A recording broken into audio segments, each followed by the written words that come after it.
Yo, what's going on YouTube? It's your boy LB and welcome back again to my YouTube channel. And today in this video I just want to show you how I create this Quicksilver inside the Premiere, inside Adobe After Effects. So stick around, let's go.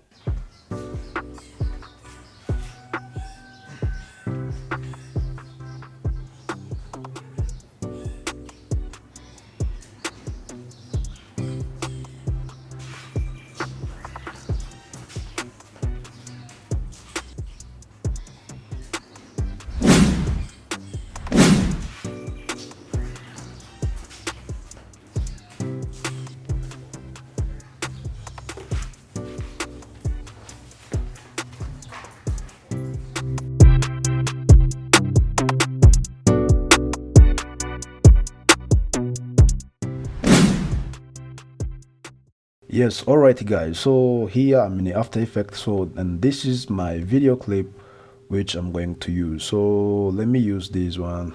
This subject brings this speaker. Okay, so now let me extend this timeline just like this, and then I'm going to find where my subject it will comes from, just here. Okay, click on this layer and then go here on edit, click here on split layer, or just you can use Ctrl+Shift+D as a shortcut, and then click here. You see the layer is already separated, and then come here where my subject will finish to run, just like this, and then go here on edit again, then click here on split layer. So now I'm going to use this one. Okay, so now click here on this layer, right click, and then go here on time, click here on time stretch.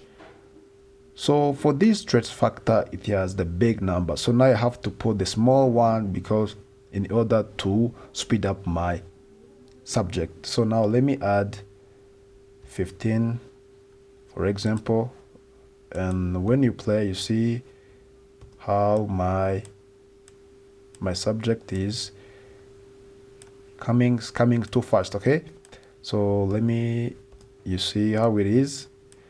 So let me add 10 for better, 10. Okay, and then I have to pull this layer here.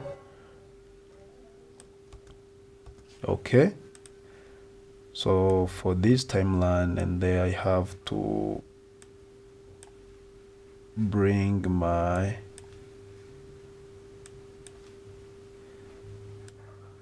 just let me call it, it's like to close like this. Okay, so let's click here on it, and then click here on trim comp to work earlier.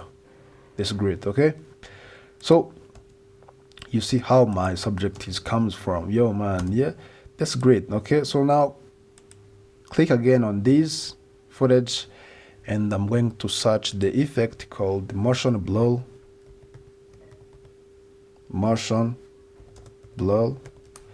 and then move this effect CC force motion blur on this clip. Okay guys, you see how the change. So then come here on effect settings, you see this shutter angle, it has 180, so I have to increase, and when I am increasing, you see how this shutter angle is. So this is enough. Okay,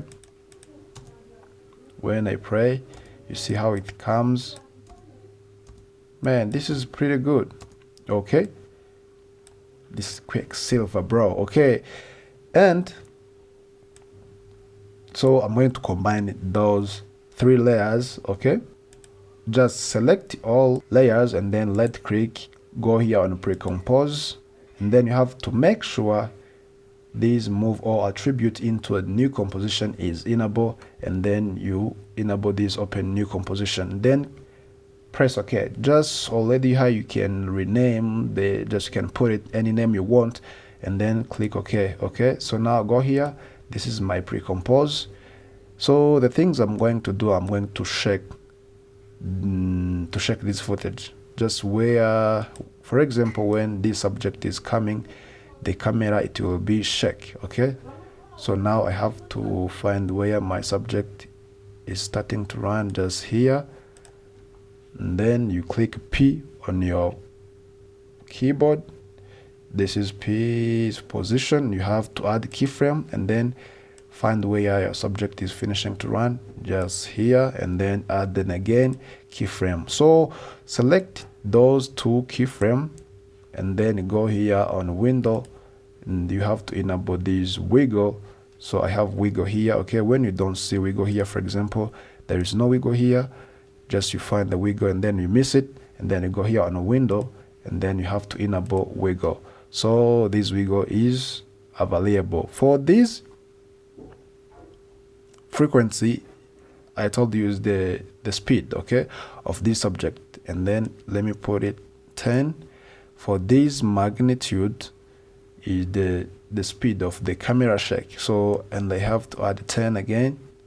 Okay, just you can add any number you want, depend how your camera is shaking. Okay, and then after adding those numbers, then you click here on apply.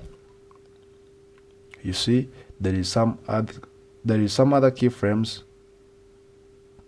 which come between on those two keyframes that have been created. Okay, so now let me see how it is.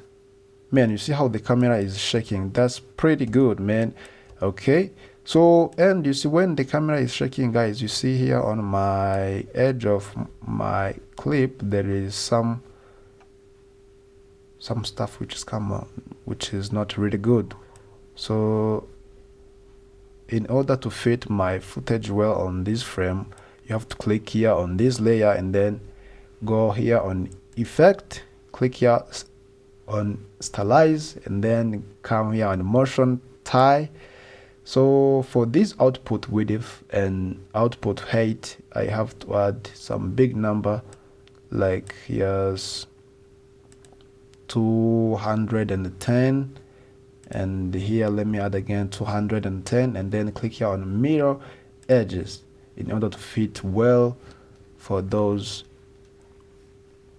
on my frame. Okay, so when I pray and you see how it is, man, this is pretty dope. Yeah, this good effect, guys, very simple. There is no plugin I use, just it is After Effects only, guys. So guys, thanks for watching, and if you like my video, please don't forget to subscribe, like, share and comment. I just want to know what do you think. See you next video. Peace.